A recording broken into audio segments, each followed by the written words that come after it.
E o homem é dotado daquilo que a gente chama de tricotomia do ser. E na ordem bíblica, essa tricotomia, ela não foi colocada de maneira aleatória. A maneira como está escrita no texto é a maneira com que Deus organiza a prioridade desse ser: espírito, alma e corpo. Não está escrito alma, corpo, espírito e alma.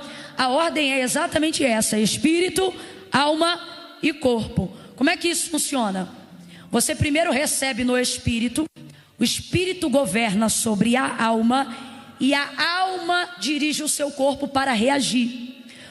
O corpo, a mente, a consciência precisa ser governada pelo espírito. Então vamos lá, quem é que tem que estar no controle? Vamos, quem tem que estar no controle? Quem tem que estar posicionado dentro de nós? A prioridade da nossa vida deve ser o espírito, a vida espiritual. É por isso que é tão difícil organizar a vida espiritual. Você organiza as gavetas do seu armário, você organiza a rotina da tua casa. Você é bom de campanha, mas é ruim de vida devocional. Porque a área de maior tentação à inconstância na nossa vida é a nossa vida devocional. Porque o Espírito é quem coordena todas as coisas. Se o Espírito estiver no governo, se o Espírito estiver no controle, nada sai do governo, nada sai do controle. Se o Espírito estiver no comando, a alma refreia o gemido. Se o Espírito estiver no controle, suas emoções não entram em frangalho. Se o Espírito estiver no controle, você não dá na cara de ninguém, você não xinga palavrão. Se o Espírito estiver no controle, você não bate boca nos comentários da internet. Quando o Espírito está no controle, a alma se contém. Quando o Espírito está no controle, a alma se aquieta. Quando o Espírito está no controle, ele controla, ele traz equilíbrio à rebelião das emoções. Então a alma não governa, a alma não prega, a alma não xinga, a alma se aquieta. Por exemplo, você vai ver o salmista conversando com a alma. Quem está conversando com a alma ali no salmo? Aonde ele vai dizer assim: por que estás inquieta dentro de mim? Eu vou parafrasear no popular, acho que o Espírito está dizendo: ô alma, por que você está me perturbando se eu tenho uma palavra? Ô alma, por que você está criando em mim pontes e acessos de ansiedade se eu estou debaixo de uma promessa? Ô alma, se eu sou crente, se eu sou governado por Deus, se eu sou servo de Deus, por que você dentro de mim está militando contra mim mesmo, roubando a minha paz? Agora, como o texto de fato está escrito, o que você vai ver é o salmista dizendo: por que estás inquieta dentro de mim, ó minha alma? Por que te abates? Por que te perturbas? Aí ele vai ministrar a alma. Aí ele diz o que para ela, gente? Ele diz para ela: se acalma, espera em Deus.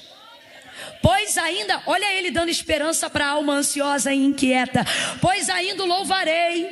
Então quem está ministrando sobre a alma? O Espírito. E o que o Espírito ministra sobre a alma? A palavra. Porque a alma só ministra emoção. Completa para mim, por favor. A alma só ministra? Bora, a alma só ministra? É por isso que quando a alma segura o microfone para pregar, ela bate em todo mundo. Ela fala só o que sente e não o que a palavra de Deus diz. É por isso que quando a alma ora, ela até se esvazia na oração, mas ela não recebe resposta. Porque Deus não tem compromisso com a emoção, Deus tem compromisso com a palavra dele.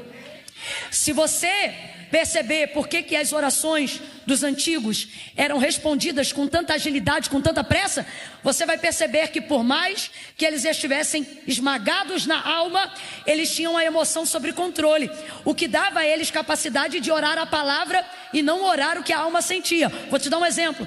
Moisés, por exemplo, todas as vezes que ele falou com Deus e que Deus decidiu respondê-lo imediatamente, diga comigo, na hora, respondeu imediatamente a sua oração, você vai ver que não são orações aonde ele esvaziava a alma, mas orações aonde ele invocava o Espírito na palavra. O que ele orava? Ele não dizia eu sinto, ele dizia eu estou te pedindo tal coisa porque tu disseste. Orava a palavra. Então o que o Espírito ministra? O Espírito ministra a palavra. Se o Espírito se move pela palavra, se ele vive na palavra, se ele é a manifestação da palavra, qual é a única maneira do Espírito ter o governo e o controle da minha vida? Apenas se eu tiver conhecimento da palavra. Porque almas não estão sendo ministradas, porque falta governo do Espírito. E porque falta governo do Espírito? Porque falta vida espiritual. E porque falta vida espiritual? Porque falta vida devocional. Será que você não percebe que sua vida já não cabe mais as demandas de tudo que você tem para fazer e as revelações que Deus te deu acerca do futuro, até do teu ministério, da tua descendência, da tua casa? Será que você não percebe que isso já não cabe mais em 15 minutos de devocional por dia? É por isso que ao longo do dia você está ansioso. É por isso que mesmo depois de ter orado, você ainda fala besteira.